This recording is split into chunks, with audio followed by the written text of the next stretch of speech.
Well, hello, welcome to Pick Up the Mic, Harvest Church's only official podcast, and I am Mike of Pick Up the Mic, I suppose. Mike Reiner, lead pastor at Harvest.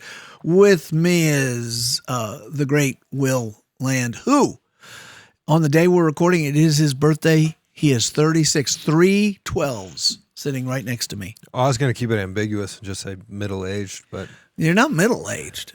It may be the middle of your life, but they don't call middle-aged till you hit like 50. I don't know why That's is. ridiculous. Well, so I want to know what kind of wisdom you've learned in 312s being here.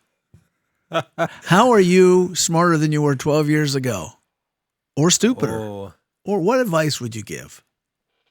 You have less hair. Your hair, what are you going to do about your hair in the next 10 years? I'm going to shave it off for sure. Because it's not doing what you want it to do? Well, yeah, I mean, it's hung on longer than I thought. I thought 28 I'd be shaving it. Okay. I got a couple trusted individuals that are going to let me know when, hey, it's time. Well, when the comb over gets too big? Yeah, everybody knows one of those guys that like holds on too long, and I refuse to be that. We never get, I like the donut with the strands going off. Yeah, I think you should do the donut with the strands. That would be awesome. Wisdom, man, it's hard. That is such a big... I feel like the 24 to 36, the third 12 of the 312s, is probably one of the biggest, most consequential changes or periods of collecting wisdom rapidly in anyone's life, particularly a man's. Like why? You really grow up, in a lot of cases, that's when you get married, you start having children, your responsibilities really set in. You take on ownership and responsibility of other people's lives. That's like that is the big turning. Do you think, I have a theory that when you get married and have kids, you also have to deal with all your own personal internal baggage. Yeah. For some reason, when they're roommates, it's always their fault. And then the older you get and you get married and then you have kids and you realize, I have issues. Selfish, terrible person. I have issues. And okay, so do you have any friends who are your age or used to be friends or acquaintances who have not gone through this? Have just said, I'm going to stay the partier, and oh yeah. What are their lives like? I know less and less about their lives now because I hang out with them less and less, particularly since getting saved in my late 20s. I still hung out with them for a while, but I just went to a wedding recently with them, that whole friend group. I don't know. In some ways, their lives are, I want to be careful here. They're shallower. It's less introspection, less progress in Christianese, since I am a Christian, talking to Christians. Way less sanctification. They wouldn't use that word because they don't. I have a brother who waited to get married till he was in his 40s. He changed. Yeah. I mean, he grew up 15, 20 years. He was in his mid 40s and I'd say he went from being 19 to 36 overnight. I mean, I'm talking maturity level. He just changed. Well, I'm going to leave out specifics. We'll talk in generalities, but I know a couple guys that have never married that are now in beyond midlife. So they're in their 50s. And it's very stark once you're that far into bachelorhood where nobody's ever sanded off those edges, your hard corners, right? Like the harshness is much more clear. The lack of patience for other people interrupting your life or desires. I mean, at least, and I'm thinking about anecdotes of just a couple specific people. So maybe that's not all men who never get married, but at least in the cases that I know of, like it's very clear the increase in patience that marriage and children forces you to develop, the sanding off of those harsh round corners in the best instances. I mean, that's what it's supposed to do. Because you're learning to live with someone. Yeah, well, who you're supposed to treat well. Yeah. And you're responsible. So nuns who are very grumpy when they get old and hit people with rulers. Yeah, that's a stereotype. Maybe it has some truth there. I had one. I Yeah. had one of those in my life. She fit the bill. You should have said to her what But I loved her. You should have said, "Dear Miss Penguin, what you need." Sister Mary Agnes. Sister Mary Agnes the Penguin, what you need is a man. Wonder she probably hit you for that one. She would have hit me for that one. That would have been But awesome. I did love her, and God rest her soul. Hopefully we'll hang out in heaven. But Well, Sister Mary Agnes, good for Sister Mary. Well, we're happy to have you here after 36 years. Another big thing is now we know our podcasts are delayed, so everything's on a time warp.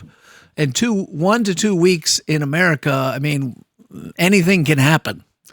I know it's crazy. We could all be speaking Dutch in 2 weeks. We don't know what happens crazy. here. But you are going to go to India. India. Yes. One of my The favorite Middle East. One of my favorite countries. You will like it very much. You must learn to do your head like this. Because they do this. I'm not kidding. You'll be talking to somebody and he's agreeing with you and he'll go like this. And you'll go, "Why did you do that?" He's saying, "That's how they do this." I don't know what they mean when they do this, but you got to learn the sideways. You'll see it. They'll tilt. They'll even talk. That's how they say hello to each other. They go like this. You got to get that down. Back, yeah. Also, don't touch anyone with your left hand. Yeah, it's the wiping hand. That's what they say. They don't use toilet paper over there. Well, but they use a lot of water. They and so the left hand is kind of like your bidet. They don't necessarily say they wipe with. It's kind of like your bidet hand. Your splash. It's your splashing hand, but every once in a while, we don't want to get into it. But what they don't know about Americans apparently is we use paper, and what hand do most people use? Their right hand, the hand you're shaking.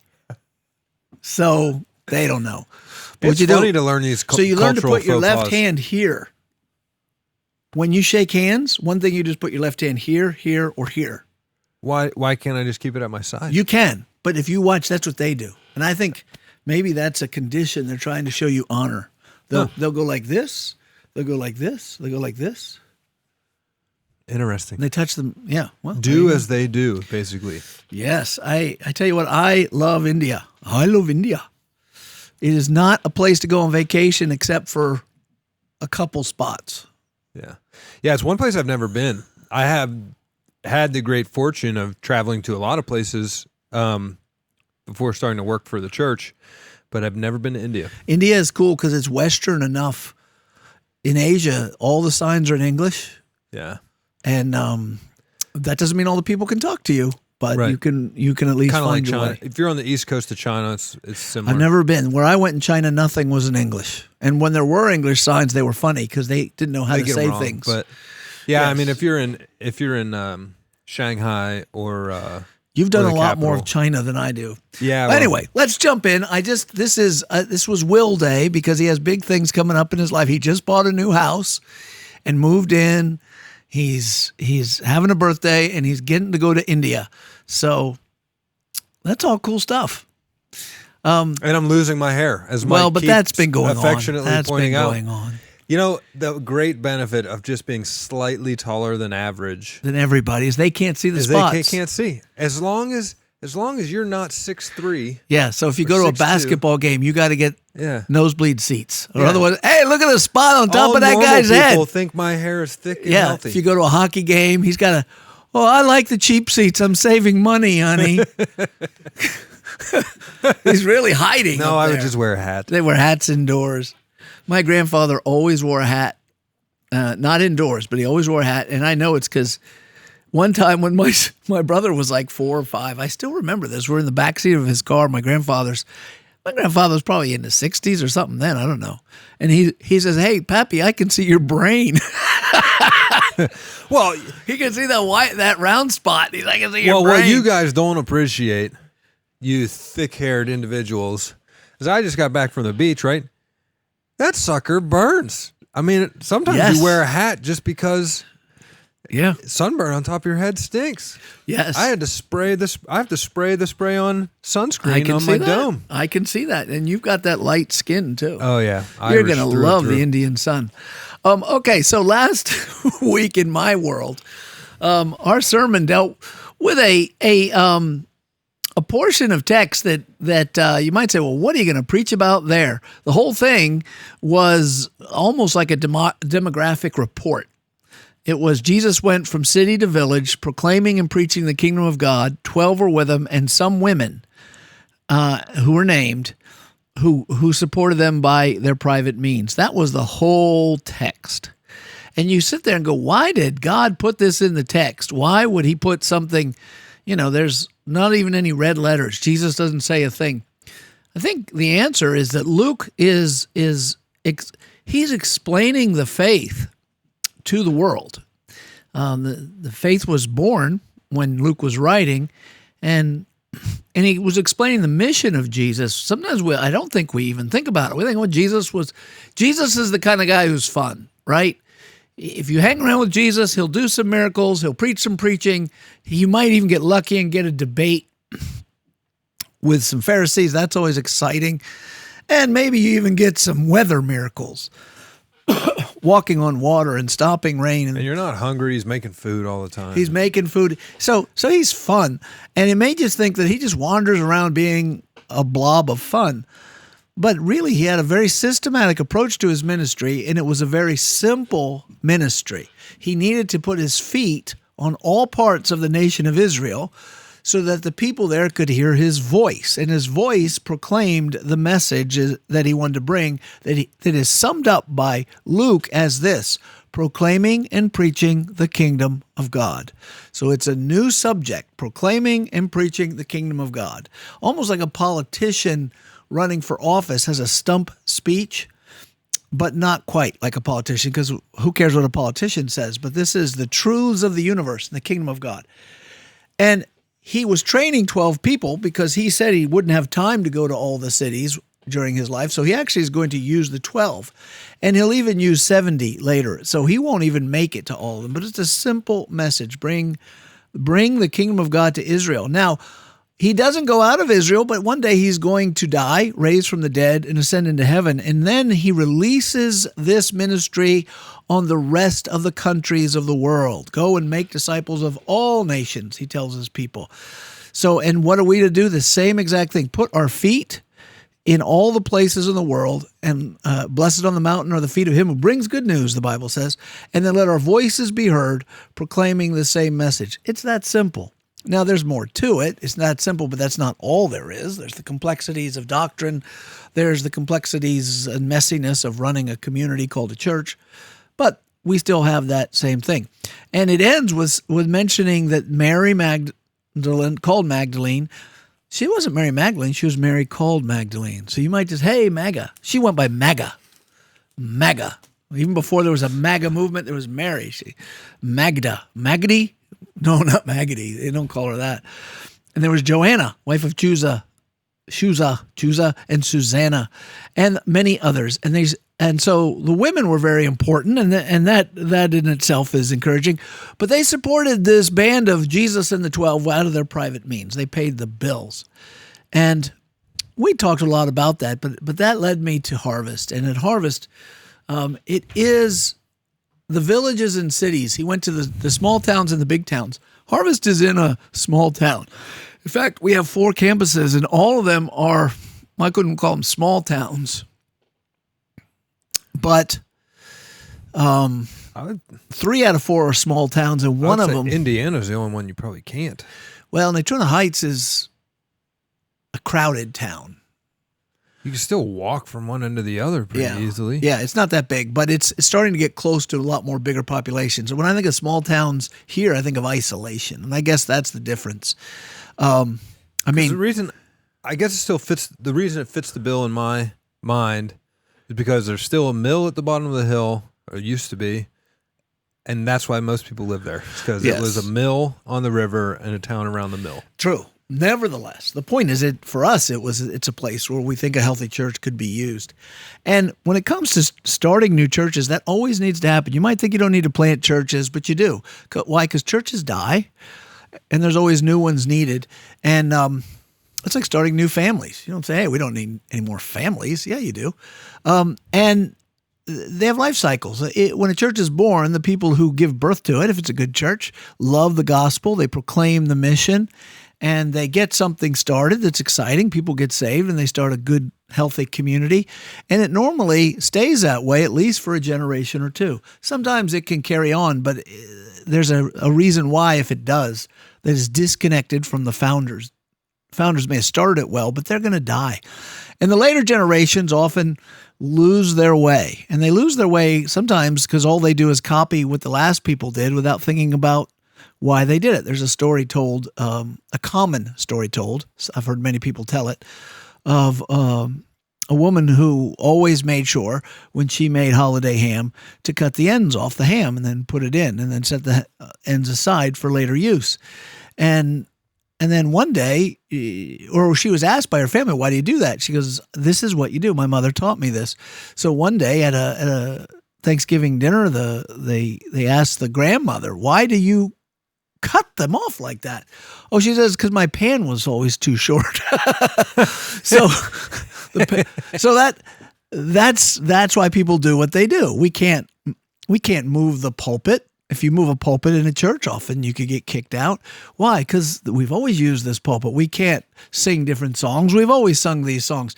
And people begin to think what you're doing in rituals on weekends is the thing.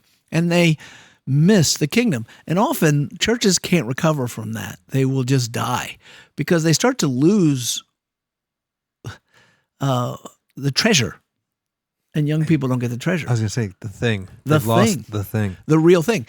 And so no one wants to get saved, or no one wants to go there. Or someone does get saved and they say, hey, listen, church down the road seems like they're actually doing things that matter. And I'm going to go down there. And then grandma says, but we've always gone to this church. And so churches need to be reborn, and you always need new churches. But planting them is hard because normally it takes at least one full-time dedicated person who does it for a job and a conglomeration of other people to help start it. So you can parachute into a community and do it, and that takes some time, and that's a good way to do it. If you can parachute in with 2, 3, 4, 5 families, it's good, but that can be hard. Because those families have to have means part-time dedication too. Yes, they have to have full-time jobs and part-time dedication to what they're doing. To the church. So it can be hard. So ones that happen in their own community are always interesting because everyone already lives there. But there's a rare, because people living in their own community, often they're breathing the same air and they don't often differentiate or see the need. But when people do plant churches, they want to go where the people are. The best place to plant a church, if you want it to grow fast, and who doesn't, is a suburban neighborhood that's growing. Like when I go see my son in Rock Hill, South Carolina, which is just across the border from Charlotte. And Charlotte is becoming an international city very fast. It's no longer Andy Griffith's North Carolina. And in Rock Hill in South Carolina, it's a suburb of that. And everywhere you look, there's cranes, there's houses going up. That's a perfect place to start a church because people are moving in. They don't have a church, and there's a lot of people to choose from, and there's people tired of their old church that'll show up. Well, it's economic boom town too. Yeah, so you can, if you get one going, as a rule of thumb, 100 to 150 people is what you need to support one full-time worker. So that's not that high a bar. So what you'll have is literally dozens and dozens of church planters will be planting churches in the suburbs of Charlotte this year. And I don't even know that number, but I guarantee it's dozens and dozens. But if you were to go to, say, where we live in Armstrong County, Katanning, that's where I actually don't live in Katanning. I live in Slate Lick, which is smaller. Nobody says, boy, let's go there. That'll be a boom town. In fact, it's the opposite of boom town. It's a fight. Because everybody knows everybody. So if you start going to that church, they go, well, why'd you leave? Why'd you, And that's exactly what happened at Harvest. We had 3 families who lived here, 4 really, because they called the pastor before they started. And they just started something new in their own town. But the vision that's given to Harvest is we realize now there's a real need in small towns. You can drive through a small town and see a nice stone church that says First Baptist, a bigger stone church that says United Methodist, a bigger stone church that says Catholic, and another bigger stone church, not than the Catholics, they always win, called Presbyterian. And they were all built in the early 1900s when Western Pennsylvania was booming, and they're all empty. All of them are empty. You might, no, not empty. They might have 10 people, 20 people. They struggle to keep anyone to run the services, and nobody really knows why they do it anyway. And if you go to church area, or if you live there, first, if you happen to be a Christian, you have to choose from one of those, or you have to drive to another town. And people do that. People drive to Cranberry. They drive to go to Northway. They drive to go to the CMA church in Butler. We're over. I drove to here. Yeah, that's right. Because we were in Katanning, you drove from Apollo. Yeah, I drove 40. When I first started coming here, I was driving 42 minutes. Yeah, I really still think we should have a campus in the Apollo Kiski area and Vandergrift area. I think that is because I think if you can go, the problem we're even having in the Natrona Heights area is the people in Natrona Heights generally are highway drivers because there's highways all over the place, a big main street, and they'll often say, well, I can just go to Katanning. And getting to invest in the local neighborhood is harder. But if you live in, say, Fairview, where our Petrolia Valley campus is, going down to Katanning or going to Butler is a little bit of a pain because you got to go down this narrow road, that narrow road, shifting back and forth, half hour of your life driving around, and you'd say, I'd rather not go that far, but you have to go to church. So we have a campus in Fairview, which has 200 people in the town, and we have about that many people who regularly call that church home. They don't always show up every week, probably 140, 50 show up every week. But so you have a church as big as the town. And well, they're not all coming from that town. They're coming from all around. And so we realize, there are challenges to planting churches in small towns, and I'm not belittling those challenges. Pastors got to eat. I'm a firm believer in that. And I like married pastors, right? There's less trouble with them socially. I'm not a Catholic. But they cost even more money because they tend to, because they're married, they do certain things, ends up with the wife getting pregnant, Yeah. And then she has kids and they got to eat and they got to wear clothes and they got to be driven places. Somebody's got to pay these people. And so it's hard to plant a church. If someone just said, hey, if 20 years ago, I'm going to plant a church in Fairview, Pennsylvania, you're like, well, you're out of your mind. What are you trying to do? But since we already had all the infrastructure, the administration, we could literally do it from here. Now, we use the multi-site form because one thing we find is people's hearts are knit together to their pulpit, period. So if we were going to take a chunk of our people, 30 people, and send them up there, they'd have to say, well, I need to like the pastor. Well, you already are here. You've already liked the preaching, so we'll give you the preaching, but we're going to give you a different one of our other pastors. And people say, okay, I'll do that. And bammo, that was a noise it made. Actually, Cruiser grew up in that church. I'm giving away a little bit of this. He was just a little feller when we started that. And how long have we been up at PVC? Do you know? Oh, man, it's been, like 15 years, something like that. Yeah. So now you can guess his age. I'm not going to tell you. But are you mic'd up? Did they hear that? No, 14, 15 years, he's said? not mic'd up. No. He's talking without a mic. So 14, 15 years. is what 14 or Cruiser 15 said? years it's been there. And so it wasn't overnight to get to where it is. It takes time. So the question is, what should Harvest do next? And now we brought on Will. Will's our new executive pastor. I'm going to ask him a open-ended question, and I'm not even sure of his answer. I have some guesses. There was no prep work for this. I didn't know this is what we were talking about. So what should we dream? And I'm basing this on these women traveled around and out of love for Christ, out of their private means, supported that. We've already seen that Harvest has a heart, and no one complained about it, for spending money and giving people and time to start new works in other towns. What should we be dreaming right now, Will? And by the way, anything he says could happen, but doesn't have to happen, because we're an elder-led church, so dreams need to be shared. But let's get it started. What do you think we should be thinking about?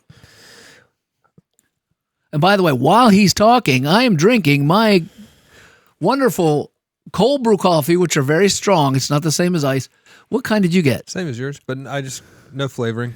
She gave me Coffee the and- tiramisu. I said, give me anything you want. It's delicious. Mine's coffee and heavy cream foam. Mine's hot coffee with heavy cream foam and sugar bombs. Normally, I don't drink sugar in my coffee, but now I know why people do. It was very good. Mission I was coffee, never really folks. into cold brew before. It'll light you up. It's some good. strong caffeine. It's strong caffeine, but it tastes good too. Well, Okay, dreams. Well, I gotta give some story. I like stories. It's the podcast, right? We got freedom to go where we want to go. So most people don't know my story, or maybe some people don't, but I got saved later in life, so in my late 20s. in the sort of church he would not pastor. In the sort of church I would not pastor, and then that led me down this road of trying to find a church that I felt at home at, and that was Harvest. It was Harvest for a lot of reasons, but really it's the people of Harvest, the members, some of the men I met at Harvest, some of the elders and the pastors at Harvest that really took me from the saving moment where I got born again, but had no idea what that meant, to where I am today working at Harvest, without a healthy, vibrant church full of people that actually mean it, that are passionate about the gospel, Christian living, loving each other well, proving that the Christ is in them by how their love is demonstrated amongst each other, building each other up, sharpening each other, right? That has made such an impact on my life that's what I want to push into the future, to proliferate forward. And I think I'm a very big dreamer. I dream big dreams. And I think I'm going to stop him to pat him on the back. There was a woman named Henrietta Mears, and you probably don't know who she is. I don't. And Cruiser doesn't either. She made a huge impact on this country. She'd always say there's no magic in little dreams. She ran a Sunday school. In fact, she hated the curriculum. She said, this isn't big enough for God. And she created her own curriculum.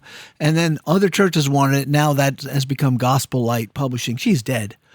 One of the people in her Sunday school was a young man named Bill Bright. Bill Bright, who you also haven't heard of, married Vonette Bright. And he decided that every college student in the world needed to hear the gospel. And so he started training people on evangelism, and they said, this is good training, you should write it down. He did. It became what is known as the Four Spiritual Laws booklet. And he founded Campus Crusade for Christ. And his goal was always preach to the gospel of Jesus Christ to every single college student in the world. It was his goal. He didn't reach it, but he made it a long way. And his ministry, he's dead now, Crew is still going. Very inspiring. So I like big dreams, and I like people have big dreams. So let's hear it. I can't wait. And I think one of the reasons churches die, absolutely the generational churn. But one of the reasons I think there's generational decay is because the passion for the mission that existed with whoever the founders were was not inculcated or taught to. It didn't seep in to the younger crowd.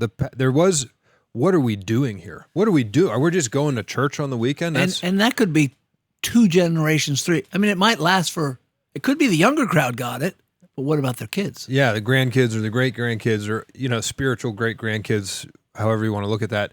And so what I think will continue to invigorate this congregation, continue to have the Lord bless it and keep us growing, is to keep our focus on and passion for this passage. We've planted some healthy churches in places that there previously weren't healthy churches. I want to keep doing that. I would love to see Harvest start to build systems to regularly look to plant the next campus. And this campus model, I think there's a geographic limitation locally to how big it could possibly get, but I don't think we're there yet. I think there's a number of small towns geographically close enough to us to do the one pulpit shared church identity with. Like you brought up Kiski, that's plenty close. I drove from there. We have plenty of people that live in that area that drive to our other campuses. And there's other towns like that. So I think there's room to expand that. And I'd love to see us on every 3-year timeline, we're energizing people and looking for people who want to be part of a new campus plant, that we're raising up a new pastor in my ideal internally, to send 5 to 10 families with a pastor to go plant a new campus locally until we run out of options where that geographically makes sense. And then the other thing I'm really excited about. Hold the other thing, because I heard one, and that's expand what we already do. Yeah, and make it like a explicit, we talk about it, we know it's coming, we're looking for the next batch of people to be excited to be sent out to plant a campus. I think to give glory to God and what he did, the families that started this church, I think one particular guy, and I'm just going to say his name, Roger Reitler, who doesn't go to Harvest now for various reasons, but doesn't matter. I consider him a friend. He always had big visions, big dreams. And I think his energy alone took the other talents, like the preacher had the talents. He was an evangelistic preacher, and the other people were willing to work with him and make it go. But I think without his thinking outside the box and pushing the boundaries, we wouldn't be here. And I think God did the work. I don't think it depends on me being here, you being here, them being here. But God has to put the people here and get them to push those boundaries out and to think big. Question. Well, I want to linger on that for a second. Like, I've never met Roger, and I'm indebted to God, right, for all he's done in my life. But in some way, I'm indebted to God through Roger as a means, and I've never met the man. Yep. But like, you'd like him. Harvest Church has made such an impact on my life that I now work here and sold my house to move here. Yeah, I actually was thinking like the women who paid the means. I mean, people don't think that way, and I see it, but Will church is kind of like that. He says, I have a passion for what Christ is doing, so I'm going to now invest in it. And you can't have a higher investment than your own life. Right. And so Katanning, what we now call the Katanning campus, which at one point was just all that Harvest was, 4 families got together and put their treasure and their sacred honor on the line. So we want to plant a healthy church. I haven't met any of those families, and it radically impacted my life. And by the way, they took a pounding to do it because they weren't from out of town. So everyone knew them. And when everyone knows you in a small town, it's harder to do something new. Because if you come from out of town, people say, well, he's from out of town. They knew him. They're like, why aren't you in this church? Why aren't you in that church? Why are you, so we do appreciate that. Yeah. And I get it. They're means. It's all God, but they faithfully obeyed and followed their calling, and I owe them a debt of gratitude, and I've never met them. I want to not be known by some future spiritual generation in a town that's a little bit distant from here, that a healthy church in their community radically changes their life for the eternal good. Yeah. It's investing forward in that model of what is the mission we're actually called to do here. What is the project we're actually working on? And in so many of those, small dying churches, I think the project they think is just, pietistically, I have to go to church every week. Well, I do think I want to check that box off. So you got congregations of people who are faithful, and they trust their pastor. And sometimes some of them remember some good old days, even the peak times. And then who's there to shepherd them, though, when the culture passes them by and no new leaders come in. And sometimes they're very good congregations that just need to be led. Sometimes they're congregations that begin to be ruled by nastiness, frankly, and they won't allow a pastor to change. And it could be either one. But after a while, And we know examples of those. yes, they both end up with the same results. A museum. Their church is a museum. That's not an original idea to me, but I think it describes it. You go in and here are the pictures of back when we had a big VBS. Here's the pictures of back when they'll have pictures on the walls of old pastors. Oh boy, we really had some times when Pastor Allen or whatever their names are, and those days are gone. Family friend, church in central Pennsylvania, more central than here. It's a what do they call it, a centennial, a bicentennial church. It's a very old church, heart of town. I think they call it dang old. Yeah, dang old. Dang old church. And they have these. The pastor, when I was visiting, was not proudly, with some sort of nostalgia, showing me black and white pictures of the wall, like, this is from 1942, and this is our 182 men getting ready to do their men's retreat, whatever they called their men's weekend, and they all had their suits on. I mean, it looked very 1940s. They all had the little hats, and they were all dressed to the nines, and they were lined up in front of the church. And it was the glory days. He was just showing me the black and white glory days of the church. So when my first church, First Baptist Church in Union, which was, I think, in the category of wanting to be led, good folks, and I was happy to be there. But their glory days, I mean, they were born really in World War II and boom, post-World War II in New Jersey.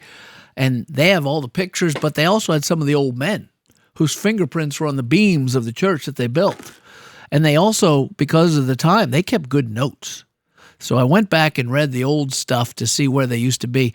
They used to go knocking on doors because Billy Graham was coming to New York City, and they organized to knock on all the doors in their town, invite everyone to Billy Graham. Then they had follow-up. And they actually built one building, and then it wasn't big enough, so they built another building next to it and moved it and stuck the two together. They actually had pictures of all that. They had pictures of they didn't have enough room for all the kids in their vacation Bible study, so they had to get tents out on the lawn, and they didn't have enough room for Sunday school, so they brought in buses and had Sunday school on the bus. And some of the old people in that church, I'm talking about 70s and 80s, were in those pictures. But the church I walked into was more concerned about, wouldn't it be great if we just had a few children here? I was 33 years old when I took that job, and I was going to interview and with my wife up there, and I asked a guy who's a really good friend of mine now, a very faithful man, Brian Dennis, who's the head deacon. He's still there as an elder now. I said, should we bring our kids or just me and Laura? He goes, oh, no, bring the kids. They're a good selling point. And my wife and I, we had 3 little kids. We never called them selling points before, but they were a selling point. That was a way to get us in the door. They had actually had old people who remember the glory days. But I met their pastor before. He was there 22 years. And I'm just going to throw him under the bus. I liked him, good guy, good wife. But I was talking to him. I met him when I first started there. And him and his wife told me about the church before they were at. And, that's really where we had our ministry going. He really just played out the string for 22 years, kept the programs going from their peak. He wasn't there to build the peak, but he was there at the peak, which was about 240, 50 people, which would hardly fit in that building. So it was pretty good. He just stayed with them till he retired. And maintained. And they trusted him and loved him. He was very well loved. But he didn't take any risks. He didn't dream any big dreams. He had himself a career, and he got to die at the end of that career. And all they needed was some leadership. And I wasn't even the greatest leader because I was new.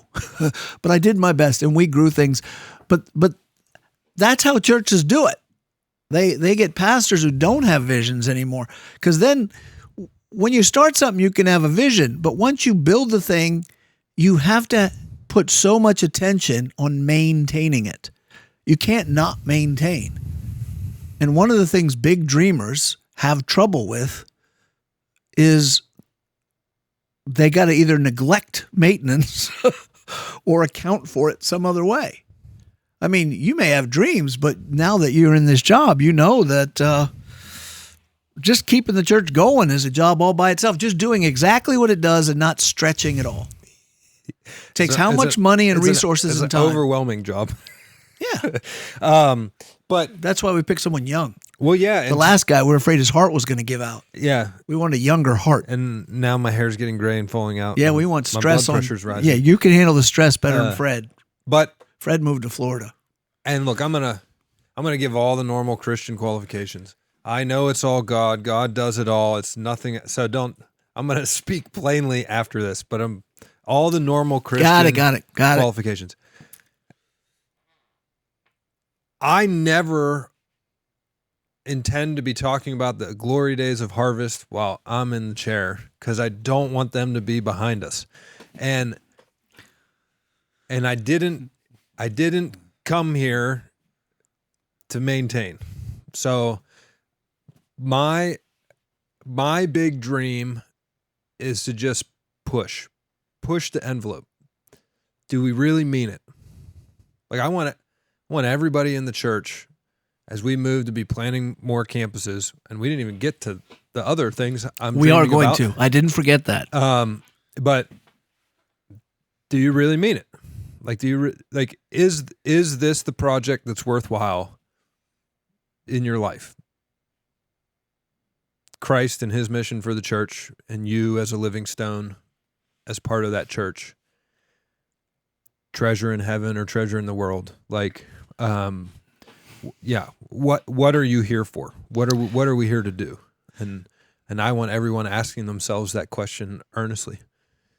And there's a lot of ways to support that. I'm not, different giftings, different, not everybody's going to be called to be a church planner or to parachute into a town but there's all sorts of ways in which you can support and be passionate about that and be a team. Our vision is to increase the health and size of God's church everywhere. Now, that's not just so we could pick a vision.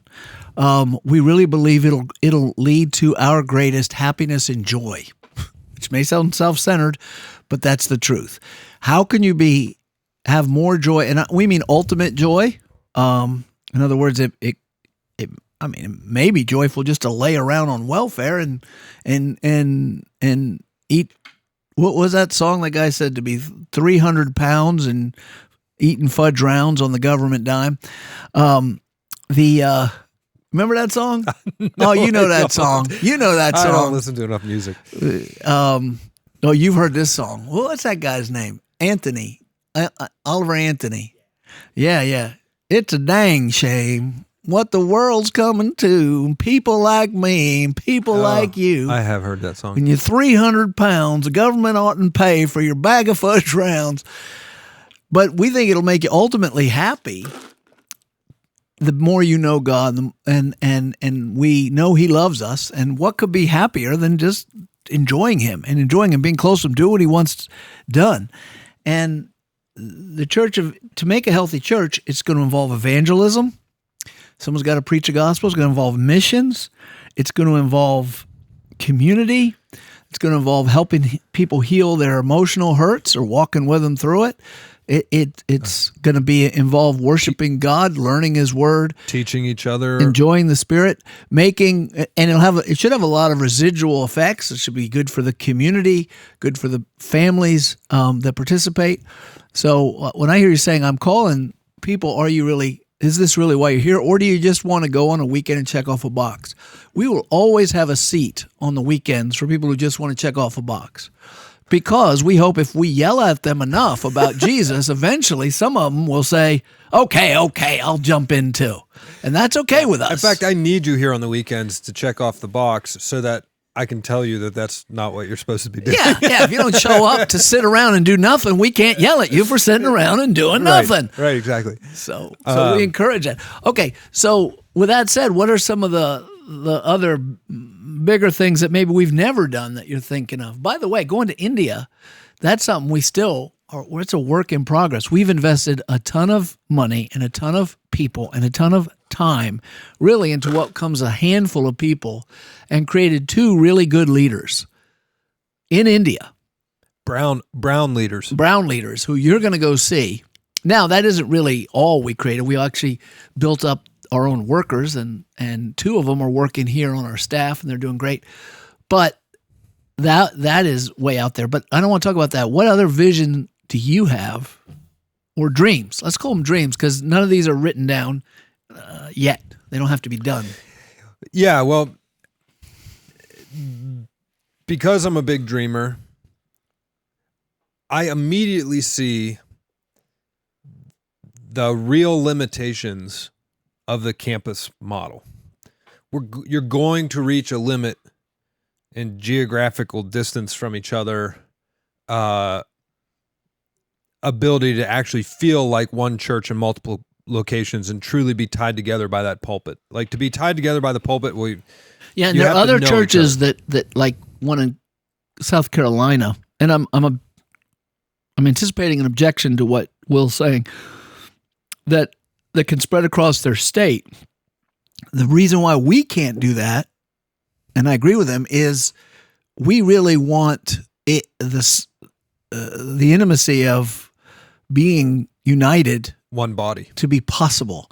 And if you can't get a member, can't go from, like right now, you can drive from one campus to the farthest one away in about 40 minutes. Right? Yeah, and from the centralized location, they're all about 30 minutes or less. They're all less. They're all less. They're all less. And 28. So, well, you must drive slow. It takes me 28 minutes from Katanning parking lot to Natrona Heights. Okay, 28 minutes ish. So I don't drive like Mike. I'll say that. That's part of that going from 24 to 36. Our thing. churches aren't, we're not like John MacArthur's church has 10,000 people, or Prestonwood Baptist has 20,000. You potentially could know the name of every member of our church if you worked at it in all 4 locations. So we like that. We don't know how to do it another way. We're not interested necessarily in being a mega church that way. So we are kind of limited geographically. So go on. Yeah, and so if I'm dreaming big, if I'm dreaming 10 years plus, I don't want to hit that limit and not know where to go. And we've already not by accident, but organically planted 2 other independent, healthy, Harvest DNA, Harvest People churches in other towns that are outside of that campus scope. So we have Redemption, 2 of our beloved brothers, Fred's son, and actually Fred. We have to add another one, Fred, Greg, and also Andy Schaefer was one of our elders. 3 of our elders ended up there. 2 of them vocationally, but one of them joined in. And then and they took a whole group of people. A whole group of people went, and we supported it. We supported and blessed it. And we even paid for it for a while. Supported it financially. And they bought a building and are now selling that building and buying a second building. I mean, they're growing. There's a healthy, vibrant, growing church that has all the pieces of what I found here that helped me mature in Christ. Here is now happening at Redemption in the Lower Borough area.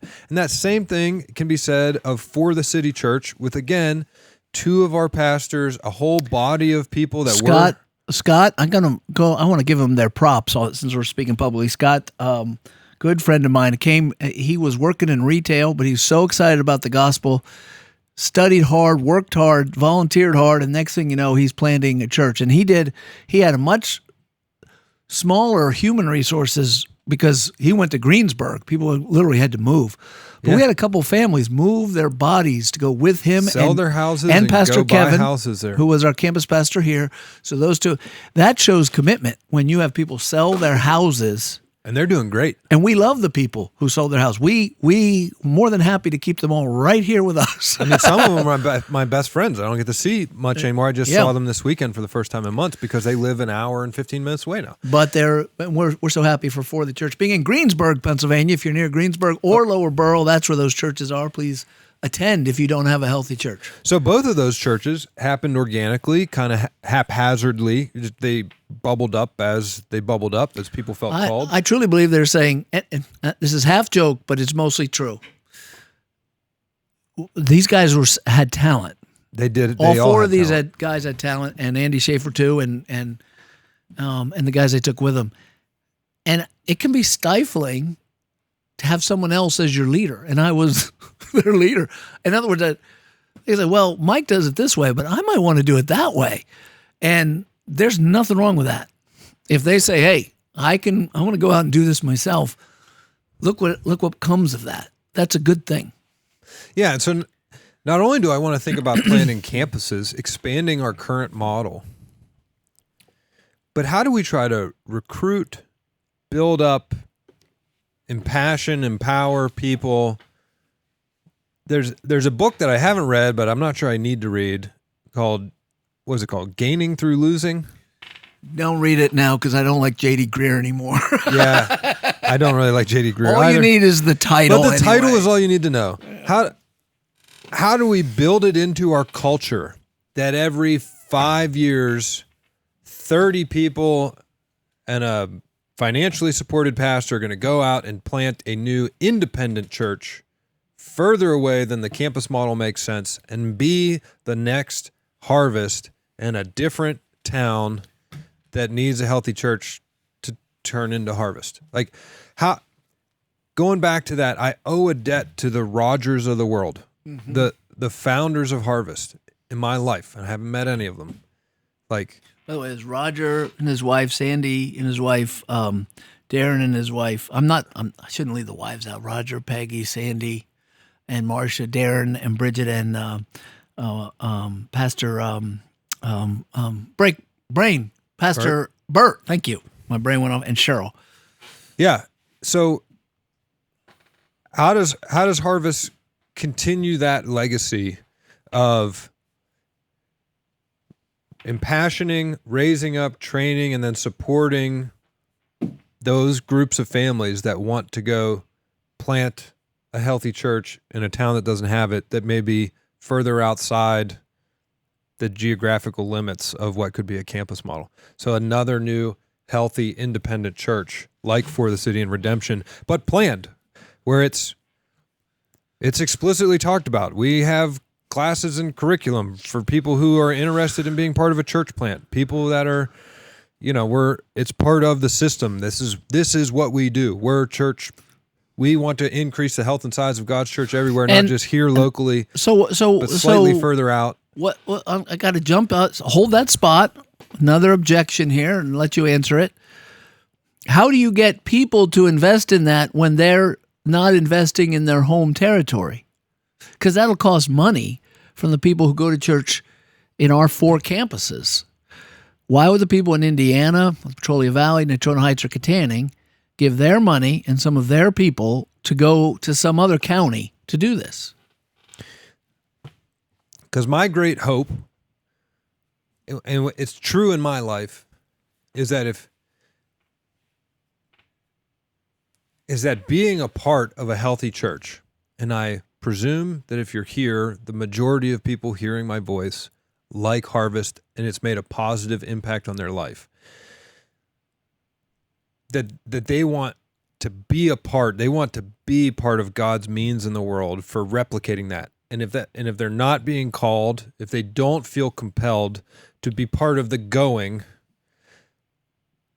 that Harvest has made enough of a positive impact on their life as a healthy church in their hometown to want to be part of having somebody else that they're never going to meet have a healthy church in their hometown. That's the way I feel. Yeah. And I just, my great hope is that I'm not the only one who feels that way. I don't think you are. And in fact, it was a little bit of a softball I threw to you, but it's easier, I think, to send people when you know who he or she is that you're sending.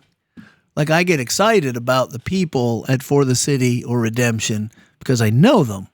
I knew a lot of them really well. So it's not, you miss them, but it's kind of, I want them to succeed.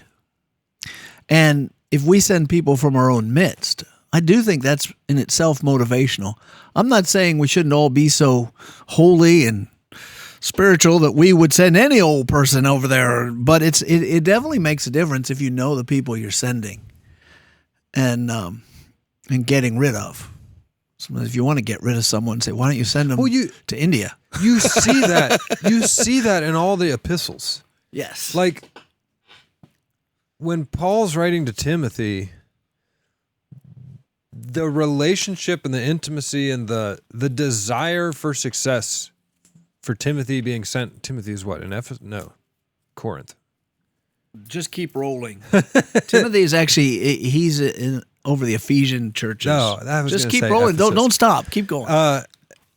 Like in what we see in the New Testament and early on is like there's intimate bonds between the people who are being sent out, and that's what makes the support and the letters back and forth so much more meaningful. And the genuine well wishes of may the Lord bless you guys, and yeah, it's not just some stranger. We're doing it because That's one of the reasons one of our missionary motives at Harvest is to get all our elders to go on mission trips, because we know that the mission will be more supported if the people in this church actually have personal relationships with the missionaries. yeah, they know their names, they know their kids, they And know they what care it's about like them. where they live, and they care about them. And they'll support them. Okay. Hey, 36th birthday, that's enough out of you, buddy. Let's move on to our Bible study. Good job. Let's more on dreams later. We could keep going, but we already took longer than I thought we would on that, and we got more to get to. Otherwise, people say, hey, I don't want to hear from you guys anymore. You always talk about the same thing. All right, so Bible study. We're in Luke 8. We're actually in the same chapter now as the sermons. I know, we're catching up. Catching up. So we might, what happens if we pass ourselves? That'd be bad. Nah, it's all right. We're in 840, I do believe. So we just had Jesus heal the demoniac, send Yes. the demons into the pigs. Oh, And now we're at the passage following that. so, and this is awesome. This is just, I mean, it's all the Bible. You're supposed to say it's all awesome, but some of it you find more interesting. Some of it's less awesome. Some of it, yeah. God's you're- not going to hit me with Yeah, lightning. you're in for the that. middle of Leviticus and you're like, oh my goodness. You feel guilty for not enjoying it. And as Jesus returned, the people, verse 40, welcomed him, for they'd all been waiting for him. He came back across the river. He was on the other, or the lake. He was on the other side of the lake where not the Pharisees, what do you call them? Gentiles live. So they're like, hey, you left, come back. Hey, he's back, yay. And there was a man named Jairus, and he was an official of the synagogue. Now, an official of a synagogue, what do you think that means? Pharisee. Most likely, he's a Pharisee, a pastor. He's a leader, an elder of the synagogue. And so not all the Pharisees or leaders of the synagogues hated Jesus, but the big shots did. And he fell at Jesus' feet and began to implore him to come to his house. For he had an only daughter, about 12 years old, and she was dying. And as a man with an only daughter, you can imagine how he felt. Uh-huh. But as he went, the crowds were pressing against him. So the verse 42 shows that his first barrier, I got Jesus to agree, but he needs to hurry and heal her. Hurry up and heal her. But he can't hurry because there's people in the way. And he's probably getting frustrated with them. And a woman who had a hemorrhage, which means bleeding, for 12 years and could not be healed by anyone, came up behind him and touched the fringe of his cloak, and immediately her hemorrhage stopped. So this woman has something that makes her unclean, and not unclean to you and I, but unclean in as far as ceremonial religious purposes, unclean for the Jew. 12 years, could not be healed by anyone. We know from other Gospels that she'd spent all her money on doctors.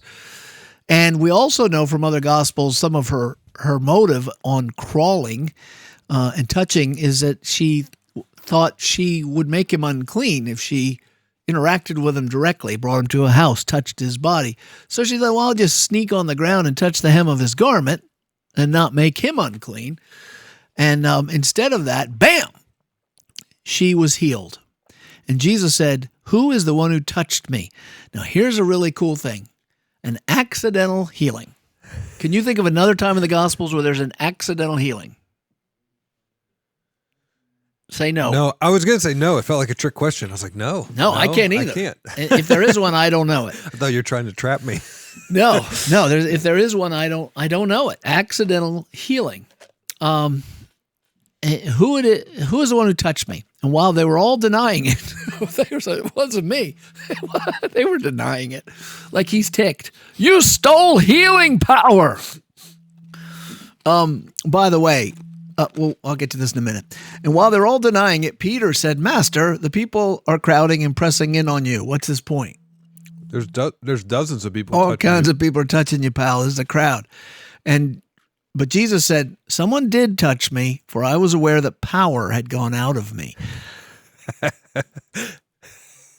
What? I don't know. It's just It's weird, huh? It's so weird. So is Jesus a powerful healing talisman? You just touch him, and I don't think so. I don't think so. I think rather, Defend yourself, Mike. Who heals? Okay, here's a complex question. When Jesus heals someone, who does the healing? I don't even want to get into this. Who does the healing when Jesus heals somebody?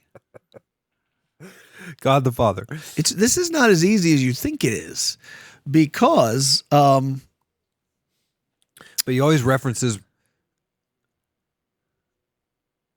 go ahead. the Father. He's always referencing the Father. He's doing the Father's will, and the Father's doing these works so that you might know that he is from the Father, and the Father's in him. That's good. And so That's good. I would say the Father. Yes, I think you have to say God the Father. Now, here's why. Peter writes or doesn't write. He preaches at the first Spirit-filled sermon at Pentecost. Men of Israel, listen to these words. Jesus the Nazarene, a man attested to you by God with miracles, wonders, and signs which God performed through him in your midst. God performed them through him in your midst. I do not want to get into a deep thought experiment about Jesus the man, Jesus the divine, the hypostatic union, how he is both. How is it that he is God and heals, and how is it that this says God did it through him? I don't need to know that, but what I do want to use that for, instead of trying to figure out where Jesus knew and where he didn't, I do want to use it to apply to this. It is more sensible to think she's talking to God the Father about this, because she's talking to God. She wants God to heal her, whether she fully knows it or not. Jesus is God. So there's not, God didn't know and someone healed. Jesus somehow in his human nature didn't know. But Jesus somehow in his divine nature did. And God chose to heal this woman because she had faith and reached out and asked for help. She believed he was good and powerful. So that's how it happened. But this is the only time when, like, the Father probably did a switcheroo on Jesus. Yeah, because just to defend, I guess maybe we don't need to defend the Father claim, but coincidentally, I'm in John still, the raising of Lazarus from the dead with Martha and Mary. I think, if I'm not confusing which part of John, that was a few days ago for me, but Jesus prays out loud to the Father. That's right. It says, hear me. He said, and Good, I know you good. always hear me, but I'm praying out loud For the sake of the for people the sake listening. of the people listening, that you're hearing me, that it's God the Father raising Lazarus. And then he says, hearing Lazarus, Jesus' come prayer. forth. And they says, That's Lazarus, right. come forth. So that's a great, I didn't think of that, great cross-reference. Jesus says that he's asking God the Father to raise Lazarus.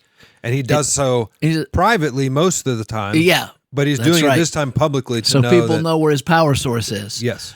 And then he himself says, Lazarus, come forth. So there is some sort of dynamic between Father, Son, Holy Spirit, something to do with Jesus, who has two natures. He is God, but he's also man, and we can't understand it. But in this case, Jesus, in his human nature, is saying, who did that? Verse 47, when the woman saw that she had not escaped notice, apparently she was one of these kind of people. Probably the majority of people are somewhat introverted. I don't know if it's majority, but she was more than happy to crawl away and be happy. She was trying to sneak away like she stole something from the king. She came trembling. She was scared. Uh-oh. She had zapped some of his Jesus juice. I know. Busted. and she fell down before him and declared in the presence of all the people the reason why she touched him. So now she's got to tell everyone, well, I didn't want to talk about it in public, Jesus. But now that you put me on the spot, I was kind of bleeding in a womanly way. Who wants to talk about that? For 12 years. And so she'd get the reason she touched him, how she'd been immediately healed.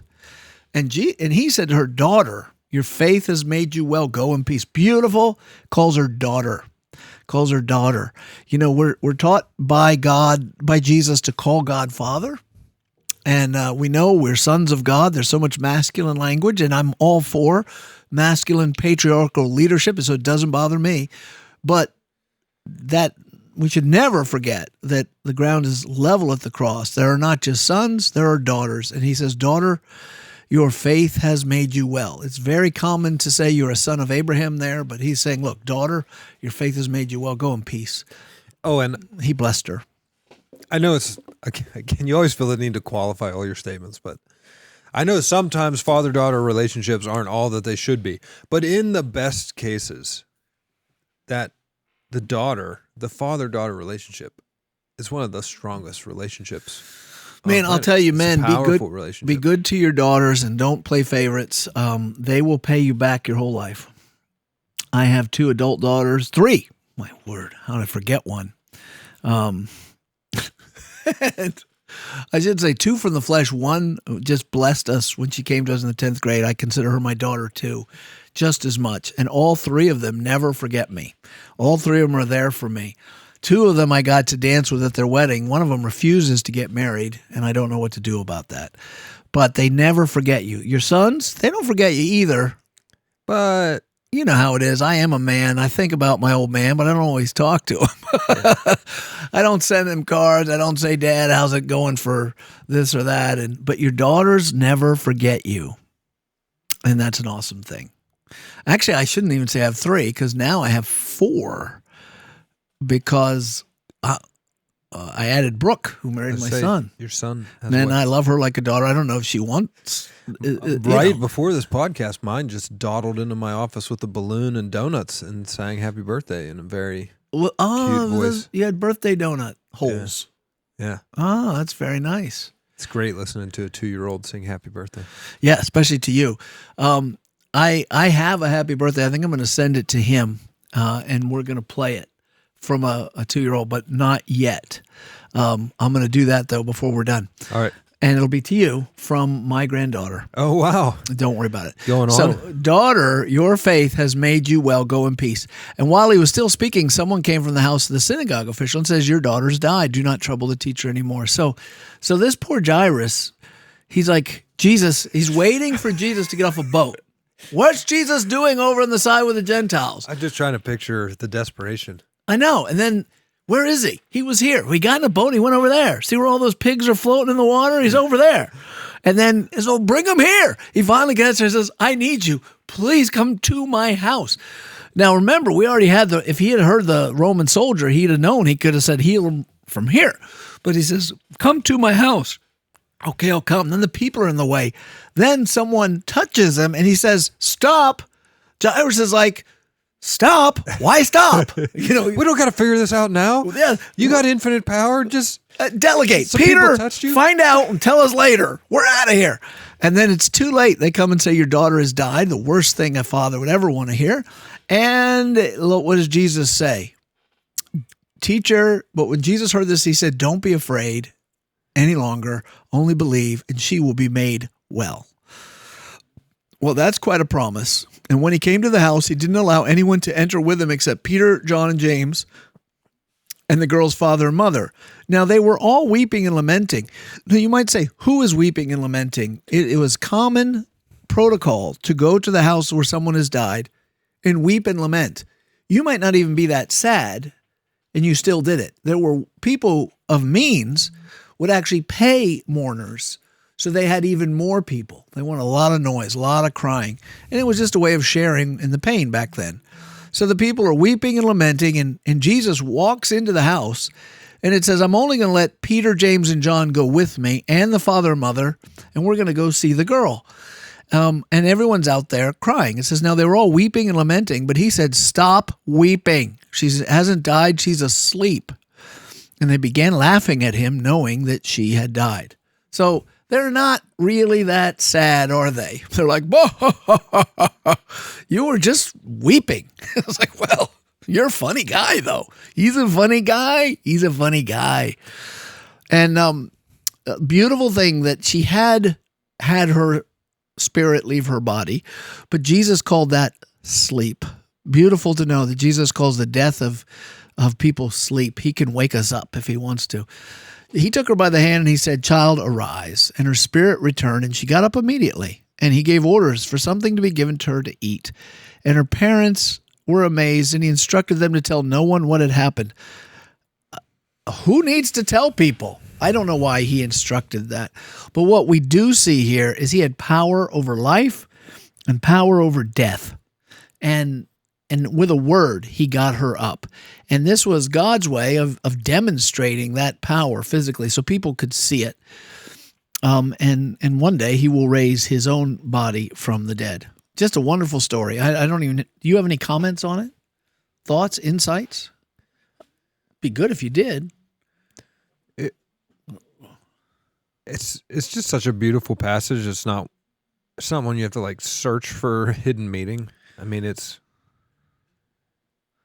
Yeah, if I were preaching on it, I would take the time, and I am going to preach on it, and I will take the time to dig more out of that, but it's just so enjoyable on its face. I'm just thinking about... When I preach it, I might just tell the story, and at the end say, ain't Jesus awesome? Amen. Right. Like, I'm just thinking about the emotions of the parents. Yeah. What it would be like to be in this moment. The fact that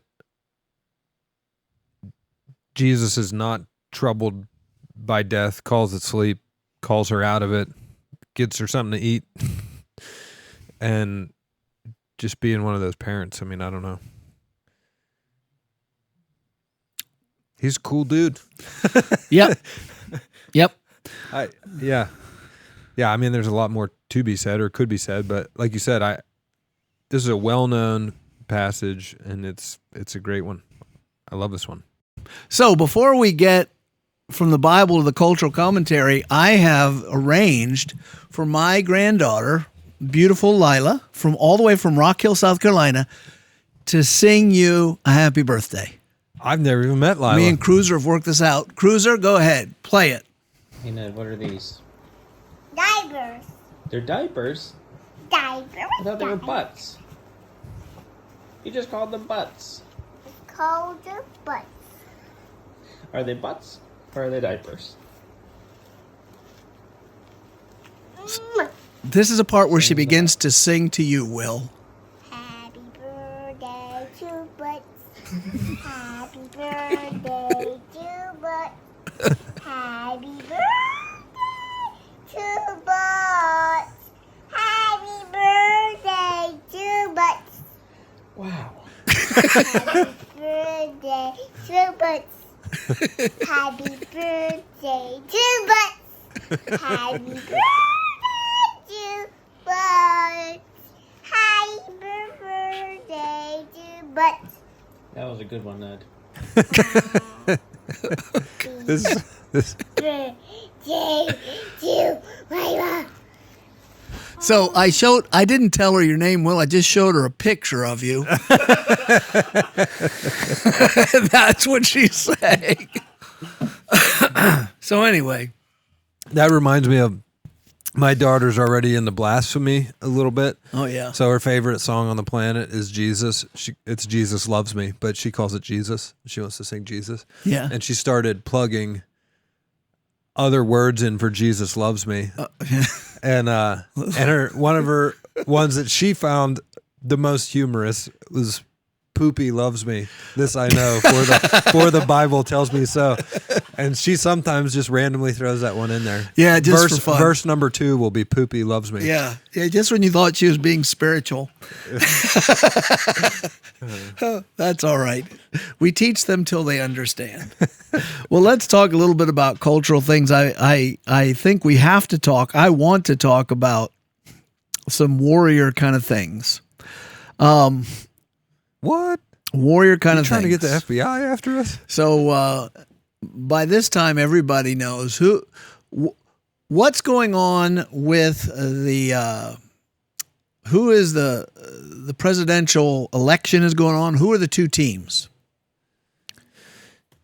Trump Vance, Donald Trump, J.D. Vance of Ohio/Kentucky, and Kamala Harris, and Mr. Walz, Tim Walz of Minnesota.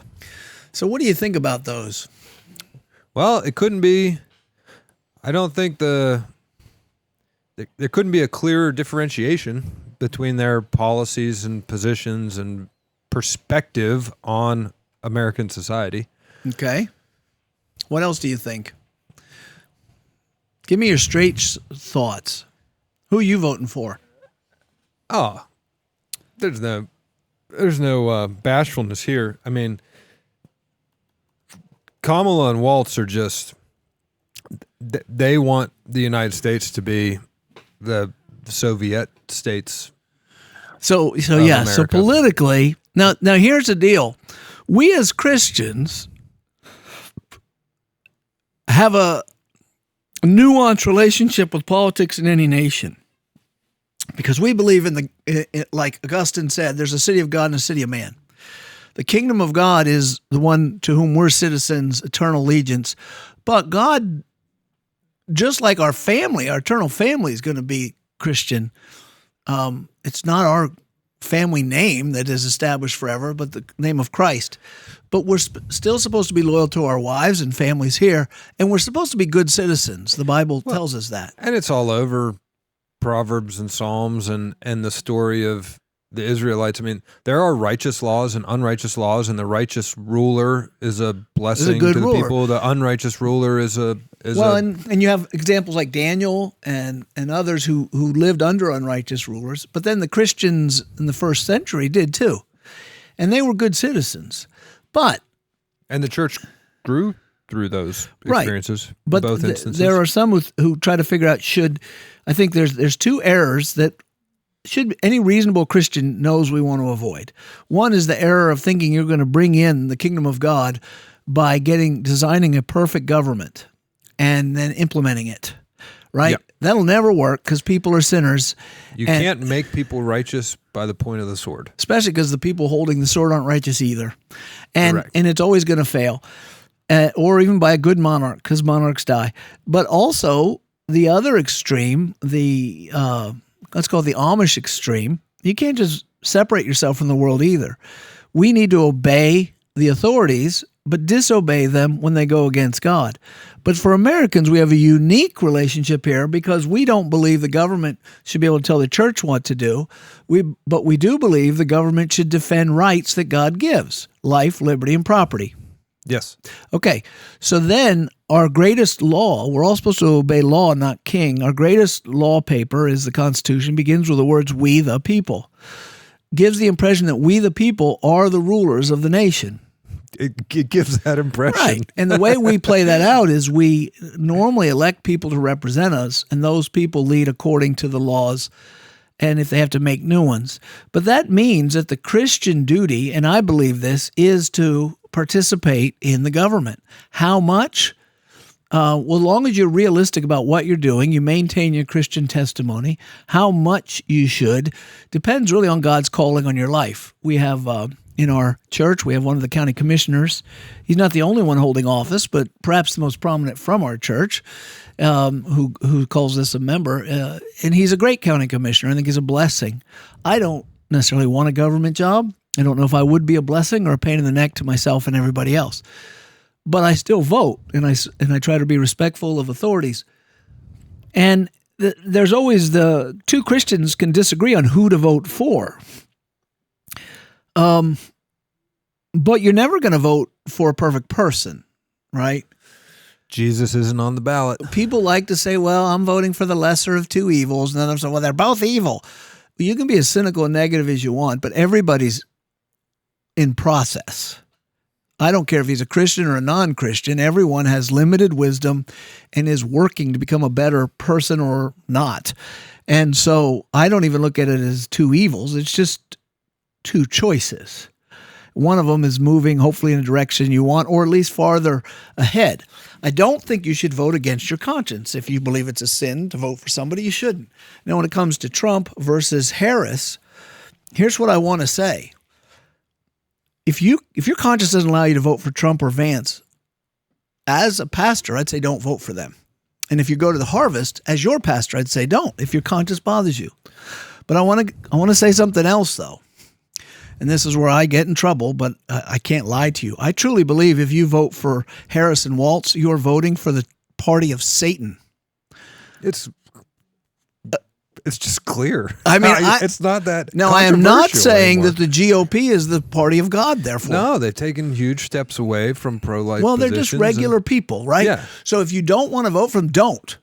If you want to write in your dog, write in your dog. I've done that before. But I do want to go out and say as clearly as I can, and I'm saying this for spiritual reasons, and it affects the political. I believe Harris and Waltz are on Satan's ticket, and let me explain why.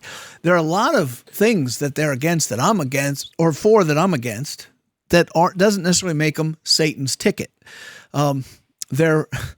They're for obviously open immigration. Anyone can flood in and then make them a citizen. I think that's unruly. It's unlawful. You think that's bad policy?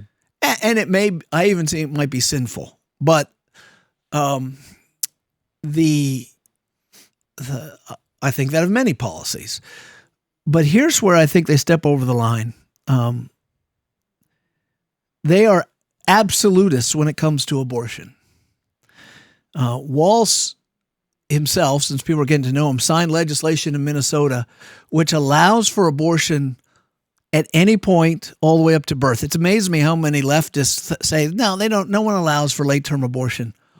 Now, not only that, the Minnesota law will allow you to let a baby die who survived an abortion accidentally. And you can check me on that and you'll see it's true. But get this. It says that every woman has a fundamental right to an abortion, meaning the government needs to protect that right. And that includes if she's 11, 12, 13, 14, 15, 16, 17 years old, and her parents don't know.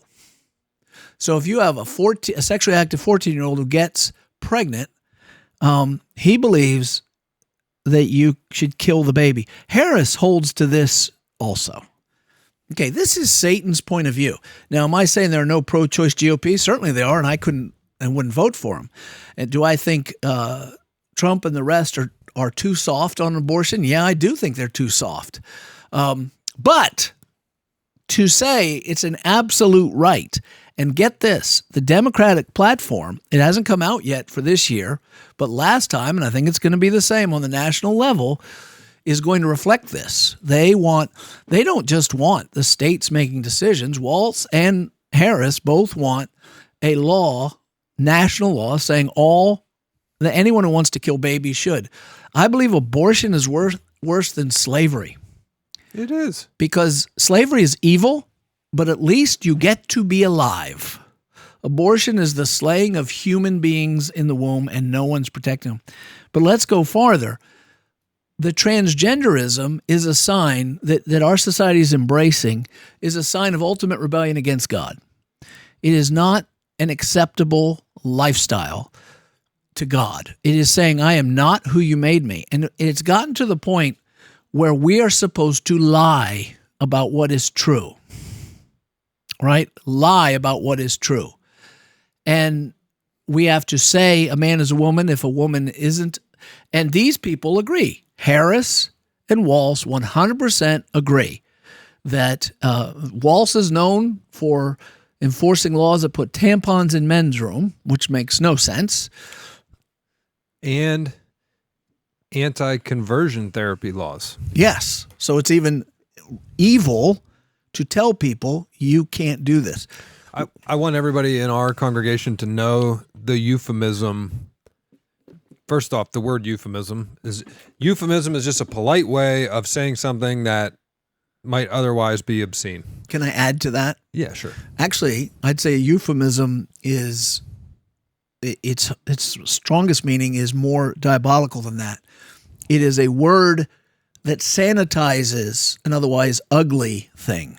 Yes. That's on purpose. Yes. It's an obfuscate. It makes things less clear on reproductive purpose. rights. Yes. Abortion itself is a euphemism. Abortion itself because is a euphemism. Chopping up and killing human beings isn't attractive.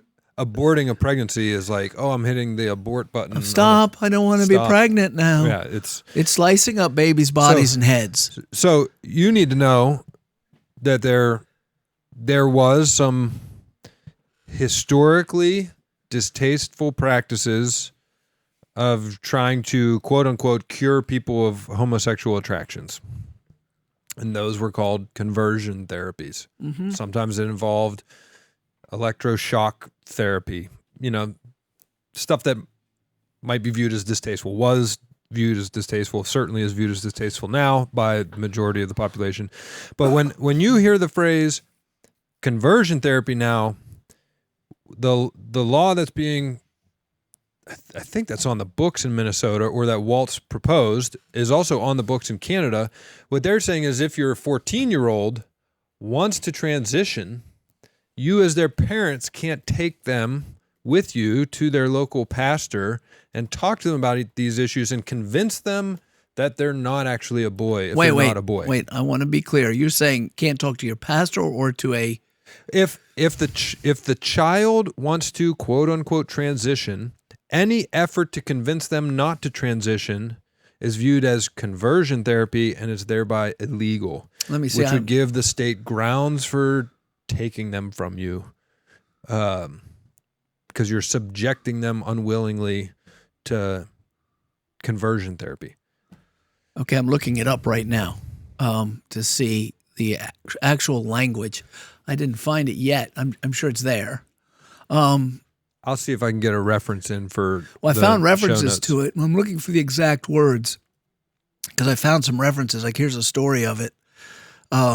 Today, Minnesota governor signed an executive order banning the harmful practice of conversion therapy by licensed providers working with minors. So a pastor may be able to do it.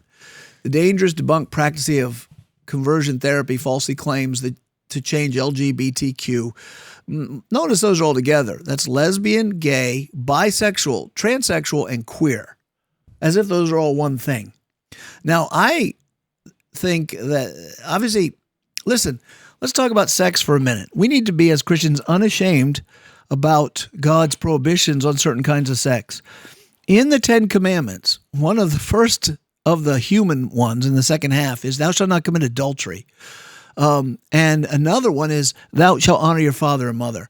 The expectation of fathers marrying mothers and them having children, those children honoring them, are central, and they take up 2 of the top 10. Why? Because God's plan for a human procreation is the family. And the idea of men having sex with men, women having sex with women, men having sex with whatever other perverted thing they want to, children, their own parents, animals. I hate even saying these out loud, but people do this. Those are all perversions and all abominations before the Lord. The fact that human beings want to do them is not unusual. It's not healthy, but it shouldn't be shocking. Anyone hearing my voice who's wanted to have sex outside of marriage or with something even more perverted, something that you shouldn't have sex with, like a child or an animal or someone of the same sex, that's normal because we are sinners. And any of those acts, we need to tell Christians, don't do those. They say, well, I want to do them. Don't do them. This says not only if you're a woman who wants to have sex with a woman, you're a man who wants to have sex with a man, but if you're a woman who wants to have sex with both, or a man who wants to have sex with both, or you're a trans, you're a man who wants to be a woman, or vice versa, or you're queer, which means any wacky-o thing you come up with, that somehow these things are normal. They are not. They're perversions against God. They're rebellion against God. And this is the point of view that Walsh and Harris have, that these things have to be seen as normal. And to the extreme that they want to make laws where it's illegal for you to fight against it in your own family. Like if you had a child that was struggling with gender dysphoria, like an actual psychological disorder, and you wanted to take them to a therapist because you couldn't. That would be illegal. That would be conversion therapy. You're done. Yeah. Okay. That to me is one of the scariest. It should be scary. And, it's going to be harder and harder for Christians to have integrity and be counselors that are licensed by their states because they're going to demand these sorts of things. And the Christian has to say, no, I'm not going to do that. There is already an oppression of science, social science that studies this subject. If you don't come up with the right answers, you don't get to publish, period. And in any case, but let me move back to where I'm going with the politics. Party of Satan. I think Ticket of Satan. I think the National Party, because the National Party is going to defend these platforms, has gotten God off of the Democrat platform, any sense of God, and they are promoting both as always a right, the killing of babies. I'm not saying some people in the party are pro-life and some aren't. I'm not talking about that at all. I'm talking their actual promotion. We are here to kill babies, which is an affront to God. And next, that we are here to promote sexual practices that are against God, even with your children, and demand that your children learn it to be normal. Hide from your parents if we're doing this, them not let you fix it. These things are beyond satanic. The libertarian, and I'm not a libertarian, and I don't think any Christian should be, but I won't fight on that. If you want to be a Christian libertarian, go ahead. But I don't like libertarianism. They would at least say, we don't have to agree with you to let you do it. I have more respect for that position. That's not the position of the Democrats. The Democrats, the position is you are wrong if you don't defend these practices. You're going to do it. Yeah, you will do it, and you'll like doing it. Now, you're not allowed to say Democrat and Republican are satanic because there's always been this idea that, hey, let people vote their conscience. If you want to vote for that, you vote for that. There's a certain line that if you're going to cross, if you're going to say we're going to worship Satan in how we handle sex and how we handle babies, and if the GOP, I am against the acquiescence. That means the giving in without a fight on gay marriage. I'm against the acquiescence of the GOP on so much abortion. I don't think it should be a state's issue. I personally think it's guaranteed in a place in the Constitution. But obviously I'm not a scholar, and those legal scholars say it's not. But the Declaration of Independence, which is not the Constitution, says that all men are created equal and given the right to life. It says it right there. And once you're created, you have the right to life. And killing babies is not good. We also see all the wickedness in it, how they're harvesting these little humans and taking their organs. And it doesn't matter. I don't want to go into that. The point is, I'm not saying the GOP is pure, but what I am saying is, and then if you say, well, they're so impure, I can't vote for them, I say, then don't vote for the GOP. But one thing I am saying is the only political party out of the two that's coming and putting in their platform, we will do every abortion all the time and no one will stop us. And we are going to demand that your little boys can be called little girls be called little boys, and we will put men in your women's locker rooms, which are wicked, satanic ideas that are against truth itself, and Satan's the father of lies. I would say to any Christian who's knowledgeable of these things, I can't see how it's not a sin to vote for these people. And I'm not talking about the economy. I'm not talking about their socialism, which is disgusting to me. I'm not talking about all their other policies that I hate. Those are, you may think government control is the way to go, whatever. I'm talking about the Satanistic parts. And I'm not going to mince words about that. I've never minced words as a pastor of Harvest. You guys know that. Sometimes I say things you don't want me to say about Trump or something else. I'm not trying to insult you or tell you who or what is my favorite vote. I'm just trying to analyze everything through the grid of the Word of God. And I'm sounding a warning. I'm ringing a bell saying the Harris-Walz ticket has moved into the realm of promoting Satanism. And non-Christians may not see that, but we need to see that. And you need to see those two, you, the royal you out there, need to see those two issues as connected. You know, you can't assault God directly. Try it. Your arms are too short to box with God. Well, he's just you can't he's reach immaterial. Him. He's unassaultable. So what do you assault in his stead? His image. Us. What do abortion and the whole transgender movement have in common? It's a direct assault on the image of God. Amen. Which is all they have to put their hands on, because you can't punch God. That's right.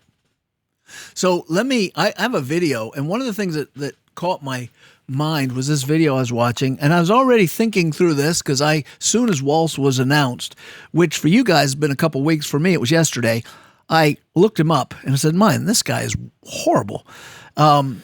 And by the way, I love him. I love Harris. If they were at my house, I'd evangelize them. I just do not think they are qualified to rule a nation. And since we, the people, are the ones who are supposed to speak out about it and vote, I'm doing both. I'm speaking out, and I'm going to vote against them. But this is not like whether I like Trump or whether I like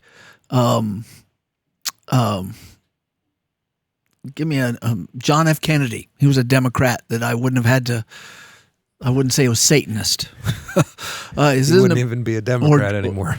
Or Jimmy Carter, or I'm saying that the Democrats now have a satanic platform. We have such a divide in our life, in our world, that the political power that's completely against Christ is the Democrats. And many Christians don't seem to want to admit it. Well, going back to it's somewhat ironic in that this is one of the elections in my adult lifetime that I feel most passionately about, and simultaneously one of the GOP platforms that least aligns with my policy desires. Like, I'm in no way in 100% alignment with all the planks of the Republican platform this time around. But those are policy disagreements. Mostly. And it's just so stark on the other side. It's so clear to me, all the things that you're saying. It's not even close. To say men or women is to call truth a lie and lie a truth. Right. Speaking of that, have you heard of this book? I have heard of it. I saw you have it. I've been wanting to read that. I saw it making the rounds in the news. Well, here, I'll give you this as a birthday present. So that book is about the reality that there are Christians, leaders who, especially 4 years ago, mostly for the last election, they really got, but not just, there are people on the left who are paying money, and I'm not kidding, George Soros money, and other people's money to try to influence evangelicals to vote differently and to vote to the left. Go ahead. He's got that video for us. Go ahead and play it. It's not the exact one I want, but it's not bad. You can tell, yeah, you can do it around everybody else in church because it feels safe. But the issue is, what will you say out in the midst of that world? Will you stand up for Christ when you're out before the world?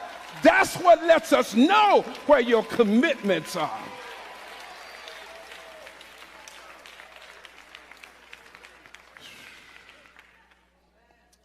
The church is bowing. Here go the hard part right here, and I'm finished, but this is the tough part. Y'all ain't gonna like this part. But there are two gods that the black church, and I don't like to say black church because God don't divide his church black and white. We all are part of the church. But I'm saying it to give reference to the African American churches. Two gods. that many are bowing to today, and that's the God of LGBTQ and the God of blackness. People have made a God out of color. In other words, I gotta be with my color.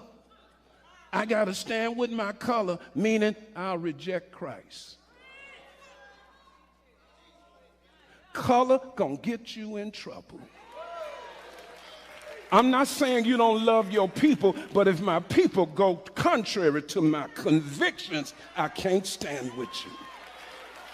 Come on, somebody, say amen.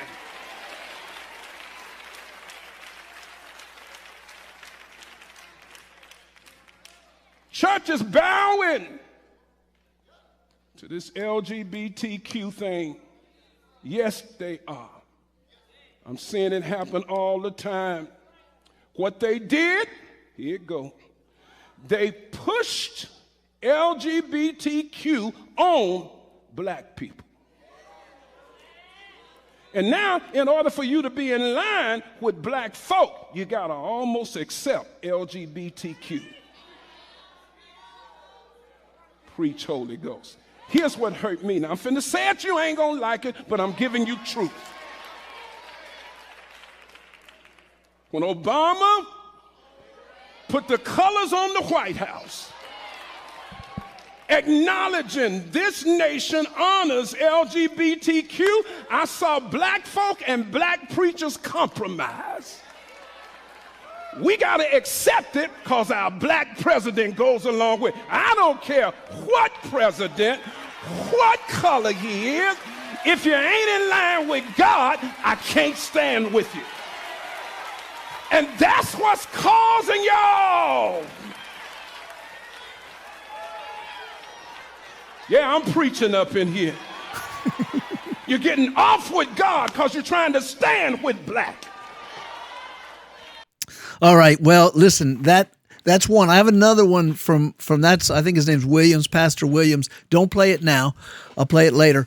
But he's from Memphis, Tennessee. But he's making a point here. Here's what the point I want to get by showing you that. Here's a pastor who's willing to preach politics, not to push candidates, but to say this is what God thinks. And I think pastors need to have the guts to do it. In this book that I want to show you called Shepherds for Sale by Megan Basham, which I just gave to him for his birthday, she is showing that in the white church, which is normally afraid to talk about politics, they're actually being influenced to talk about leftist things like climate care and to bring in LGBTQ into the church.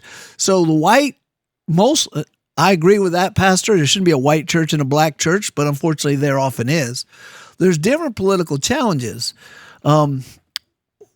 Whites are being pushed to be quiet, always say nice things, never say anything offensive. My friends, I want you to know, if you're going to be a preacher, a good bit of preaching, not all of it, but a good bit of preaching is war. And the rest is preparation for war, because you're fighting against the culture of man with the words of God. And it does not leave out politics. You cannot say, but we ain't going to touch politics. You make up your own mind on that. No. Politics matter.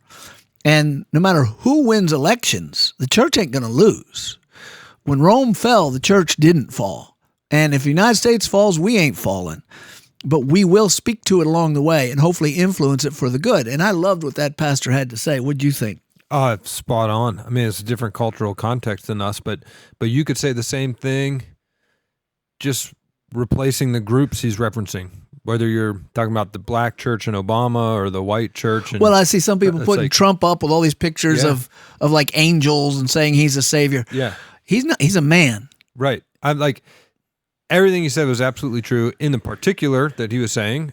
And then in the general, if you replace the different groups, but absolutely, I can't stand with you if you're not standing with God, because that is my ultimate allegiance. And we thank God for pastors like that in Memphis, Tennessee, and the fact that we can see that. I also do think in black idolatry of skin color is something that keeps us divided. That is what CRT did.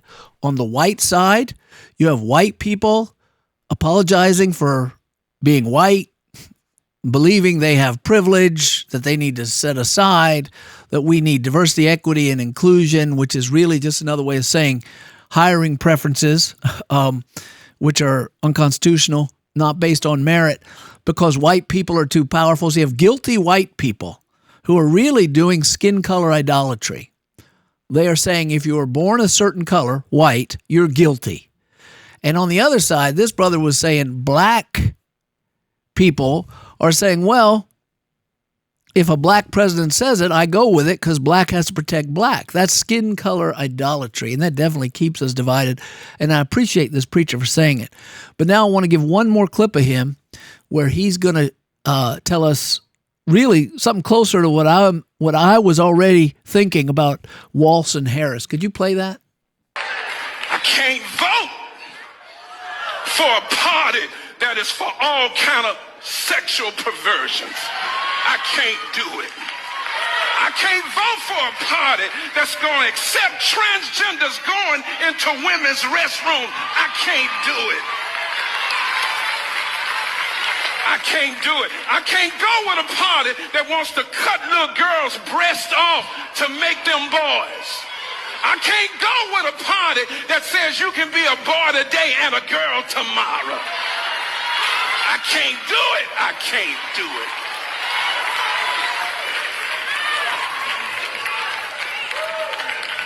I can't support a party that wants to remove God from its party platform.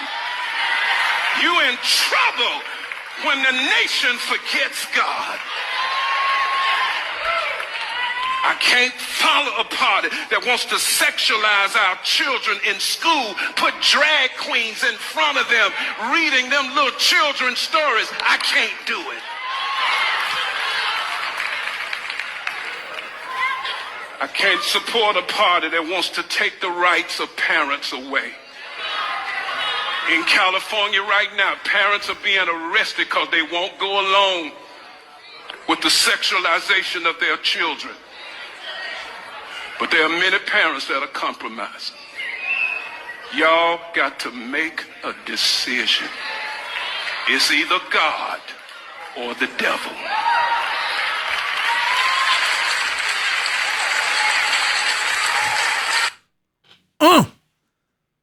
Gonna give me some preaching up in here. That's what I'm talking about. I would go to that church. Oh, heck yeah. Heck yeah. So what he said, I agree with 100%. And a lot of preachers, white preachers, and I'm not calling all white preachers or black preachers out, but the white culture is to not talk about politics. You got people like this guy Lentz from Hillsong and Joel Nice Teeth Osteen say, I just don't like to talk about the difficult things. I like to focus on the positive, Larry. So he won't even talk about these things.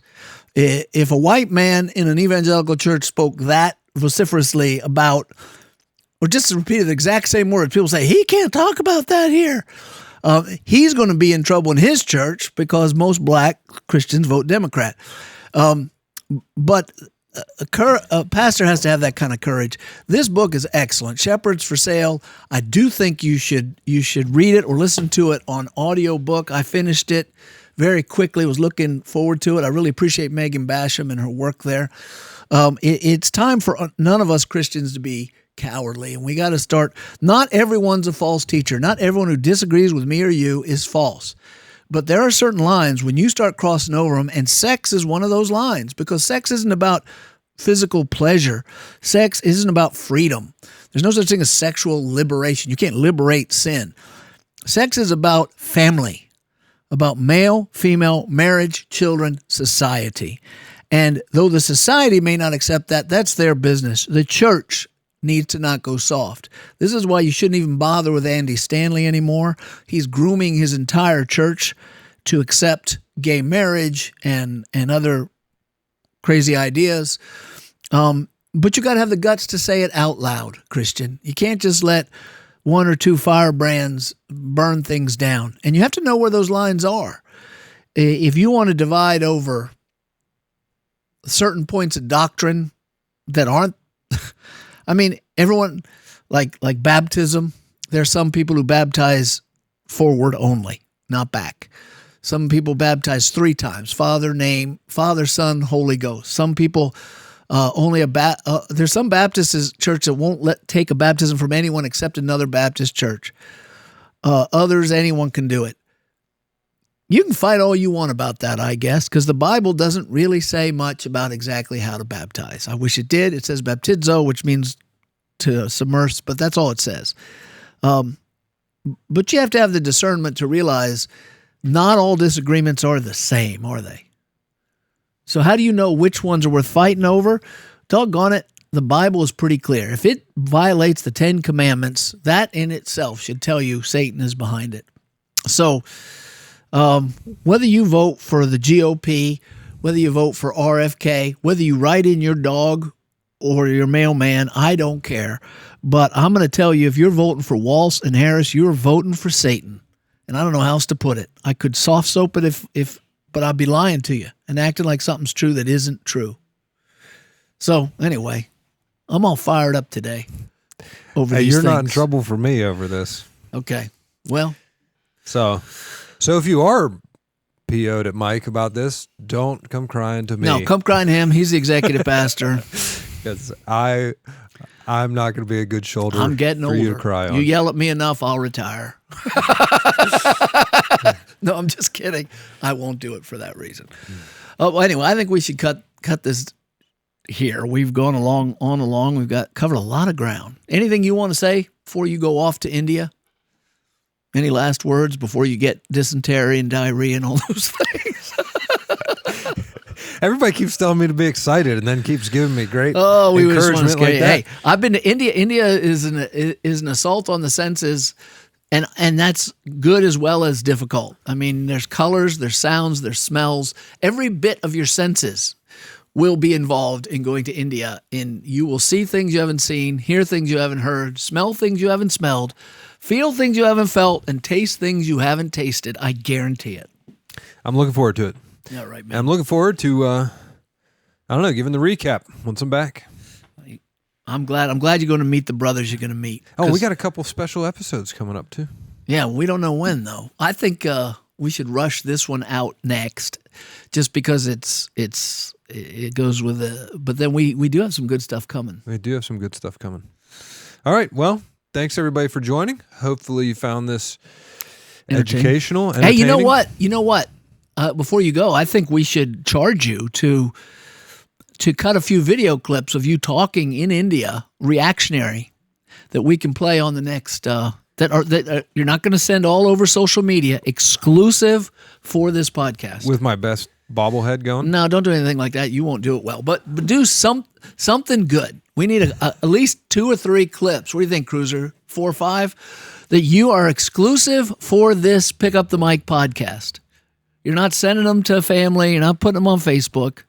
So we have some exclusive content you can't get anywhere else. All right. I'll tell Chris. I'll put No, Chris you in charge of do it. Get your phone. I don't. Yeah. You don't have a good phone. I don't have a good phone. Get And it. I don't. You I have don't an do iPhone, selfies don't well. No, I don't have an iPhone. You are so non-heterosexual sometimes. Okay, let's cut this off before I get in big trouble. See you, everybody.